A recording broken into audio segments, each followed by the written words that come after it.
नमस्कार, आप देख रहे हैं पब्लिक लाइव और हम हैं पिंटू।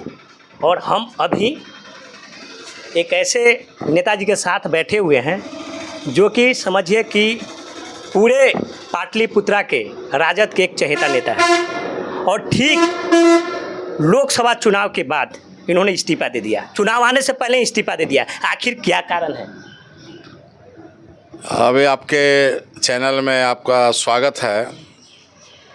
चुनाव से पहले इस्तीफा देने के पीछे एक कारण है कि राजद जो पार्टी है, राजद पार्टी में कोई कार्यकर्ताओं का मान और सम्मान नहीं है, कोई अनुशासन नहीं है, कोई संविधान नहीं है।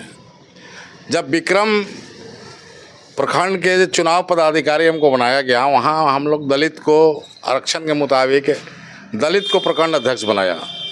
लेकिन जगदानंद सिंह जिसके बेटा और औरत जो राजद का वोट नहीं देता है, प्रदेश अध्यक्ष बने हुए हैं, लालू जी उसको प्रदेश अध्यक्ष बनाए हुए हैं। वो संविधान, राजद का जो संविधान है, उस संविधान को उलटते हुए बिना चुनाव पदाधिकारी से राय से लेकर के उसको आरक्षण ख़त्म कर दिए। और दलित जो अध्यक्ष बनाया गया था मुखिया को, उसको हटा करके यादव को उन्होंने बना दिया। ये बहुत बड़ा अपमान की बात है। और यह दलित के भी अपमान की बात है कि रोस्टर के मुताबिक दलित को प्रखंड अध्यक्ष बनाना था, लेकिन दलित को हटाकर के उन्होंने ओबीसी को अध्यक्ष बनाया, जो दलित विरोधी इनकी चेहरा उजागर हुआ। तो राजद में कोई डिसिप्लिन नहीं है, कार्यकर्ताओं के कोई मान सम्मान नहीं है, ये परिवारवाद से ग्रसित है। राज्यसभा चुनाव में देखिए कि हरियाणा के जो तेजस्वी जी को जो पीए था, उस पीए को राज्यसभा भेजा गया। उनका क्या अस्तित्व है बिहार में?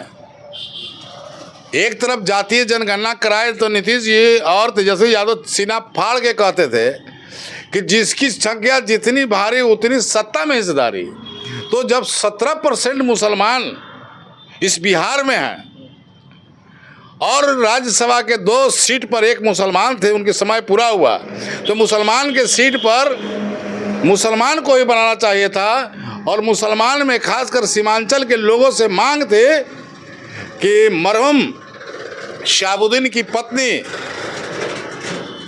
को राज्यसभा भेजा जाए। लेकिन तेजस्वी यादव अपने घमंड में माय समीकरण को खत्म करके अब बाप समीकरण बनाए हैं, वाई को खत्म कर दिए और अब बाप समीकरण बना के चल रहे हैं। तो मुसलमानों को कहीं न कहीं इन्होंने अनादर किया है और अंदर से मुसलमान काफ़ी आक्रोशित हैं। और ये जो लालू यादव हैं, ये दिख रहा है तेजस्वी यादव का कि ये अंदर मोदी और अमित शाह से मिले हुए हैं। अगर मोदी अमित शाह से नहीं मिले होते तो इंडिया गठबंधन को तोड़ते नहीं।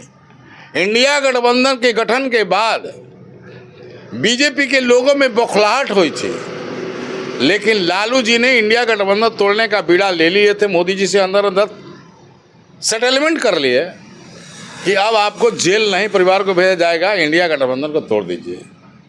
तो इन्होंने पटना में कहे कि दुल्हा राहुल गांधी हो गए।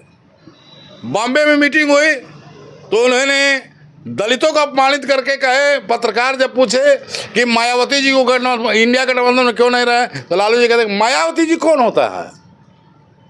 इसके चलते रविदास समाज में भी बहुत काफ़ी आक्रोश है। दिल्ली में मीटिंग हुआ तो ममता बनर्जी से खड़गे का नाम दिवा दिए।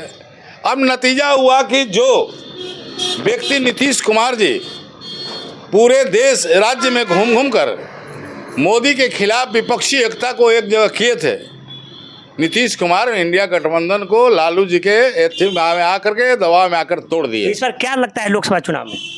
लोकसभा चुनाव में मोदी जी के जो कह रहे हैं कि 400 पार, तो बिहार में तो 40 पार तय दिखा रहा है। यानी कि बीजेपी क्या बिहार में 40 पार?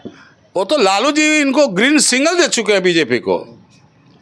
माई समीकरण में यादव और मुसलमान थे, तो यादव तो 15% पहले से जो पढ़े लिखे हैं, लालू जी से वंशवाद से, परिवारवाद से ग्रसित होकर टूटे हुए हैं।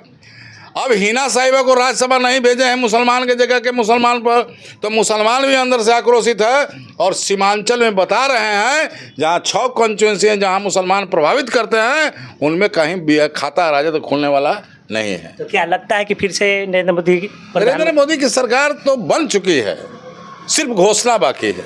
अभी मान ली कि आप आरजेडी से इस्तीफा दिए, अभी किस पार्टी में ज्वाइन किए हैं? अभी हम सबका साथ सबका विकास, यानी कि बीजेपी। बीजेपी, बीजेपी हमारे दिल बीजेपी के साथ है। और बीजेपी के साथ इसलिए है कि नरेंद्र मोदी अति पिछड़ा गरीबों को मान और सम्मान दे रही है।